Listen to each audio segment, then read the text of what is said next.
Avant de plonger dans cette histoire incroyable, pensez à vous abonner à la chaîne et à activer la cloche.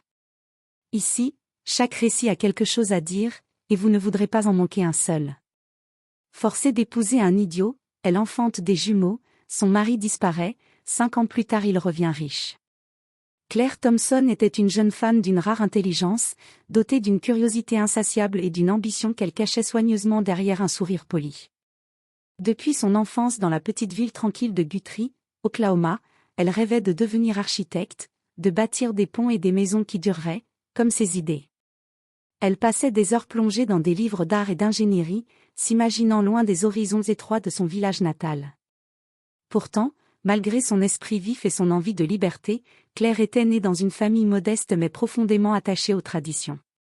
Ses parents, John et Martha Thompson, avaient grandi eux-mêmes dans la rigueur et le respect des valeurs ancestrales. Pour eux, la famille était un pilier sacré, et la réputation un trésor à protéger coûte que coûte. Depuis qu'elle avait atteint l'âge de 20 ans, la pression familiale était devenue un poids constant. « Claire, il est temps que tu penses à te marier », répétait sa mère avec une insistance douce mais ferme, comme une prière lancée chaque soir. Son père, quant à lui, évoquait souvent la nécessité de choisir un homme capable de stabiliser la vie de sa fille, un homme digne, fiable, qui pourrait assurer un avenir solide et honorable à leur nom. Le choix de Julien Carter avait été présenté comme une évidence. Julien, fils d'un fermier voisin, était un homme au sourire timide mais maladroit, à l'allure simple, à peine sorti du lycée. Il travaillait dans un garage, réparant des voitures, mais sans grande passion ni ambition. Sa réputation dans le village n'était pas flatteuse, certains le traitaient d'idiot, d'autres de simple d'esprit. Ses gestes brusques, ses paroles hésitantes et sa maladresse maladive en faisaient la cible des moqueries silencieuses des habitants. Pourtant, Claire avait toujours refusé de le juger sur ce qu'elle voyait en surface. Lorsqu'elle le croisait dans les rues, elle notait parfois dans ses yeux une lueur de douceur et d'honnêteté que personne ne semblait percevoir. Mais ces petits éclats ne suffisaient pas à dissiper la lourde réalité, ce mariage n'était pas un choix, mais une obligation. Une décision prise par des générations qui n'avaient pas compris ses rêves. Le jour du mariage, l'église de Guthrie était pleine à craquer. Les bancs en bois craquaient sous le poids des regards curieux et des jugements silencieux. Claire se tenait au bout de l'allée, vêtue d'une robe blanche simple, le cœur serré par un mélange d'angoisse, de tristesse et de résignation. Ses mains tremblaient légèrement, mais elle refusait de laisser ses larmes couler devant la foule. Julien était déjà là, près de l'autel, le visage rouge d'émotion et d'incertitude. Lorsqu'elle s'avança lentement vers lui, les yeux de Claire rencontrèrent les siens. Dans ce regard maladroit, elle chercha une promesse, une raison d'espérer. Mais il n'y avait que la peur d'un homme qui ne savait pas comment être autre chose que ce que le destin avait tracé pour lui. Le silence pesant enveloppait la cérémonie, seulement troublé par le murmure du prêtre qui récitait les vœux. Claire serra la main de Julien avec une force qu'elle ne se connaissait pas. Elle ne croyait pas en ce mariage, ni en l'homme qu'elle épousait. Pourtant, dans ce moment solennel, une voix intérieure lui répétait que l'honneur de sa famille, leur respect et leur avenir valaient plus que ses propres désirs. Elle se promettait, dans un souffle, de ne jamais laisser ce mariage briser ses rêves. Quoi qu'il arrive, elle garderait son feu intérieur, sa volonté de s'élever au-dessus de cette vie imposée. Quelques mois après leur mariage, alors que Claire commençait à peine à s'habituer à la vie conjugale qui lui avait été imposée, elle fit une découverte bouleversante, elle était enceinte. Mais pas d'un seul bébé, elle portait des jumeaux. La nouvelle fut un choc mêlé d'une émotion intense. Dans un premier temps, la peur s'empara d'elle. Comment allait-elle faire ? Julien, cet homme distant et maladroit, serait-il capable de partager cette responsabilité ? Sa propre vie semblait déjà emprisonnée, et voilà que 2 vies dépendaient désormais d'elle. Pourtant, au fond de son ventre, une force nouvelle grandissait avec les bébés. Une force qui réveillait en elle un instinct de protection profond, un amour inconditionnel qui venait de naître bien avant leurs premiers pleurs. Claire se promit de tout faire pour ses enfants, de leur offrir un avenir meilleur que celui qu'elle-même avait connu. Malgré ses doutes, malgré la solitude croissante, elle se raccrochait à cet espoir, cette lumière dans l'obscurité. Mais la vie avec Julien demeurait difficile. Il était souvent absent, non pas physiquement, mais par son esprit. Ses silences devenaient lourds, son regard fuyant, son attitude confuse. Parfois, Claire l'appelait à l'aide, cherchait un geste de soutien, une parole d'encouragement, mais Julien restait figé, incapable de répondre aux exigences d'une paternité imminente. Les préparatifs pour l'arrivée des jumeaux se firent dans un climat de tension sourde. Claire sentait un vide dans le cœur de son mari, comme si une barrière invisible les séparait. Elle ne comprenait pas, elle ne savait pas comment combler ce fossé. Puis vint le jour de la naissance. Noah et Lily virent le jour dans une petite maternité locale. Claire, épuisée mais remplie d'un amour immense, veilla sur ses deux bébés avec une tendresse infinie. Julien était là, mais son regard était ailleurs, perdu. Il touchait à peine les petites mains fragiles, incapable de s'approprier ce rôle de père. Les premiers mois furent un combat quotidien. Claire apprenait à être mère solo dans un couple qui n'en avait plus que le nom. Julien s'éloignait de plus en plus, rentrant tard, disparaissant parfois plusieurs heures, sans prévenir. Un matin gris d'automne, alors que les jumeaux avaient à peine 6 mois, Claire se réveilla pour trouver Julien parti. Pas un mot, pas un message, rien. L'appartement, d'habitude calme, semblait soudain immense et vide. Les biberons sur la table, les petits jouets éparpillés, les couches encore à changer, tout rappelait son absence. La panique monta en elle. Elle appela ses parents, ses amis, ses voisins, elle alla à la maison de Julien, à l'atelier où il travaillait. Personne ne savait rien. Elle porta plainte à la police, mais l'enquête n'aboutit jamais. Julien s'était volatilisé, abandonnant Claire et ses jumeaux sans explication. Chaque jour qui passait creusait un peu plus le vide dans son cœur. Elle devait apprendre à se relever seule, à combler les silences, à être mère et père à la fois. Et surtout, à protéger Noah et Lily contre la cruauté du monde et les regards pleins de jugement. Les 5 années qui suivirent furent sans doute les plus éprouvantes de toute la vie de Claire Thompson. Elle, qui avait toujours rêvé de liberté et de grandeur, se retrouvait enfermée dans une réalité dure, où chaque jour était une bataille contre la fatigue, le doute et le regard impitoyable des autres.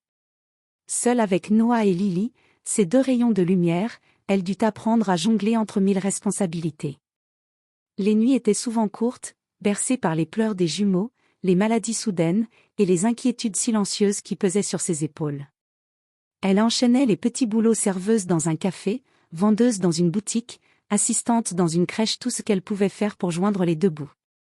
Mais au-delà de la fatigue physique, ce fut surtout le poids des jugements et des ragots dans leur petit village qui la blessait profondément. Les conversations au coin des rues, les regards furtifs, les chuchotements derrière son dos. Son mari l'a laissé tomber. Elle n'a pas su le retenir, cette pauvre fille. Elle n'est pas faite pour être mère. Ces mots tranchants résonnaient comme des lames, et pourtant Claire refusa de laisser ces paroles la briser. Pour ses enfants, pour Noah et Lily, elle devait rester forte, fière, invincible. Elle devint cette mère courage dont on entend parler dans les histoires, celle qui affronte la tempête sans jamais baisser les bras. Chaque matin, elle se réveillait avec la même détermination, offrir à ses enfants une vie digne, remplie d'amour et de possibilités. Elle voulait qu'ils grandissent dans un monde où ils ne connaîtraient pas la honte, ni le rejet. Pour cela, elle décida de reprendre ses études à temps partiel. Elle suivit des formations professionnelles, apprenant à devenir assistante sociale, un métier qui la passionnait. Ses journées commençaient tôt et se terminaient tard, entre les cours, le travail et la maison. Mais elle ne lâchait rien. Petit à petit, grâce à son travail acharné, Claire se construisit une indépendance financière. Elle réussit à louer un petit appartement plus confortable, avec un parc à proximité où Noah et Lily pouvaient jouer et rêver. Elle trouva des amis fidèles qui l'aimaient sans condition, et qui l'aidaient à porter ce lourd fardeau. Les jumeaux, eux, grandissaient entourés d'un amour immense. Noah, avec ses yeux curieux et son sourire éclatant, montrait déjà une intelligence vive et une volonté de faire. Lily, douce et rêveuse, avait une créativité débordante et un cœur immense. Ignorant du passé tourmenté de leur famille, ils vivaient leur enfance comme un conte fait de rire, de jeux et de tendresse. Claire leur racontait des histoires de courage et d'espoir, leur répétant sans cesse qu'ils étaient forts, qu'ils pouvaient tout accomplir. Malgré la solitude, malgré les épreuves, Claire avait forgé un nouveau monde pour eux, un monde où l'avenir restait possible. Ce soir-là, l'air était doux dans l'appartement de Claire. La lumière chaude de la cuisine baignait la pièce tandis que les rires joyeux de Noah et Lily emplissaient l'espace. Claire, concentrée sur la préparation du dîner, souriait en les écoutant raconter leur journée à l'école. C'était un moment de calme qu'elle chérissait, un refuge après tant d'années de lutte. Puis, un coup sec à la porte retentit, interrompant brusquement cette quiétude. Claire sursauta, un frisson d'appréhension la traversa. Elle déposa la spatule, essuya ses mains sur son tablier, et se dirigea vers l'entrée, le cœur battant plus fort. Qui pouvait venir à cette heure? Lorsqu'elle ouvrit, elle se trouva face à un homme qu'elle ne reconnaissait presque pas. Julien. Mais ce n'était plus le garçon maladroit et timide qu'elle avait épousé 5 ans plus tôt. Non, devant elle se tenait un homme transformé. Vêtu d'un costume parfaitement ajusté, ses chaussures brillantes, ses cheveux soigneusement coiffés, il dégageait une confiance nouvelle, une assurance qu'elle n'avait jamais vue en lui. Ses yeux, autrefois hésitants et perdus, brillaient maintenant d'une intensité contenue, mêlée à une sincérité palpable. Claire. Sa voix était calme, presque tremblante, chargée d'émotions contenues. Le choc fut tel que Claire resta figée, son regard se perdant dans celui de cet homme étrange, à la fois familier et inconnu. Julien prit une profonde inspiration et commença à expliquer, sa voix oscillant entre regret et espoir. Après notre séparation, je suis parti. Je ne savais pas quoi faire, ni comment être l'homme que tu méritais. J'ai fui vers New York, où j'ai trouvé un travail dans l'immobilier. Ce fut dur, Claire. J'ai dû apprendre à être patient, à travailler dur, à ne plus fuir mes responsabilités. Ces années m'ont changé. J'ai appris la discipline, la persévérance, et surtout comment réussir. Il fit une pause, cherchant à trouver les mots justes, avant de continuer avec humilité. Je ne suis pas revenu pour reprendre ma place sans explication, ni pour te demander un pardon immédiat. Je suis là pour reconstruire notre famille, pour réparer mes erreurs. Pour toi, et pour Noah et Lily. Un silence s'installa, lourd et chargé. Claire sentit en elle un tumulte d'émotions contradictoires, une colère profonde contre cet abandon qui avait brisé tant d'années, mêlée à une curiosité inquiète et une lueur d'espoir timide. Était-ce vraiment Julien, ou simplement un homme façonné par le succès mais incapable de changer au fond? Les enfants, Noah et Lily, qui avaient observé la scène depuis la porte de la cuisine, s'approchèrent timidement. Noah, les sourcils froncés, demanda d'une voix hésitante.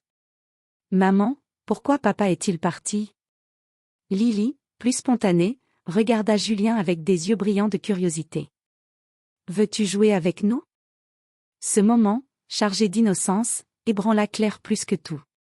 Elle se retrouva face à un dilemme déchirant, ouvrir son cœur à cet homme changé, donner une chance à cette famille brisée de se reconstruire, ou poursuivre seule le combat qu'elle avait mené avec tant de courage. Elle posa un regard intense sur Julien, cherchant en lui une vérité qui pourrait lui permettre de pardonner.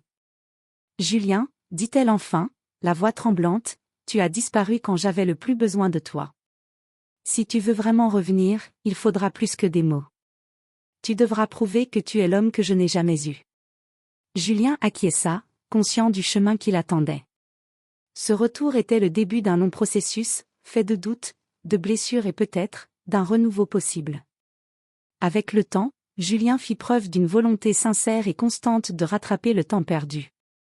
Il comprit rapidement que ces mots seuls ne suffiraient pas à effacer des années d'absence et de douleur.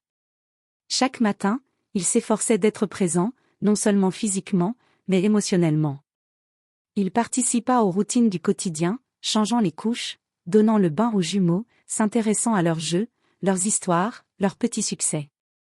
Il voulait devenir ce père dont Noah et Lily avaient tant manqué, et ce partenaire sur qui Claire pourrait enfin compter. Sur le plan financier, Julien mit un point d'honneur à soulager Claire. Sa réussite dans l'immobilier lui permettait désormais d'assurer un niveau de vie confortable, d'offrir à la famille un appartement plus spacieux, des activités extrascolaires pour les enfants, et même de petits plaisirs qu'il n'avait jamais pu s'offrir auparavant. Mais il garda toujours une humilité sincère, refusant de compenser son absence par l'argent seul. Claire, de son côté, resta prudente. Elle avait construit sa vie sur la résilience et l'autonomie, et n'était pas prête à abandonner cette force. Les promesses ne l'intéressaient plus, elle voulait des actes concrets, des preuves tangibles.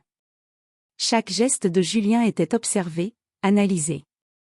Était-il là pour de vrai, ou était-ce un passage éphémère, un mirage? Il y eut des jours de doute, des disputes où les blessures du passé refaisaient surface, des silences lourds de rancunes enfouies. Mais petit à petit, la famille recomposée trouva un équilibre fragile, bâti patiemment sur le pardon et la compréhension mutuelle. Claire apprit à déléguer, à lâcher prise. Julien apprit à écouter, à être patient. Noah et Lily, dans leur innocence et leur amour, furent des catalyseurs puissants de cette réconciliation. Les anniversaires, les soirées-jeux, les sorties au parc, les repas partagés redevinrent peu à peu des moments de joie authentique. Ils construisirent ensemble des souvenirs neufs, effaçant doucement les fantômes du passé. 5 ans après le retour de Julien, Noah et Lily avaient grandi dans une maison pleine de rire et de chaleur. Leur complicité fraternelle illuminait les jours, et leur confiance en leurs parents leur donnait des ailes. Claire et Julien, eux, avaient appris à s'aimer autrement. Leur relation, désormais basée sur le respect, la patience et la communication, avait mûri. Ils n'étaient plus les mêmes qu'autrefois. Leurs blessures avaient creusé des sillons, mais aussi forgé une force nouvelle. Le passé douloureux n'était jamais oublié, mais il ne les paralysait plus. Au contraire, il les rendait plus forts, plus unis. Ensemble, ils avaient réussi la transformation la plus difficile, celle de la douleur en espoir, de la séparation en réunification. Leur histoire était devenue un témoignage vivant que même les liens brisés peuvent se réparer, que la famille est une construction qui demande du courage, de l'amour et du temps.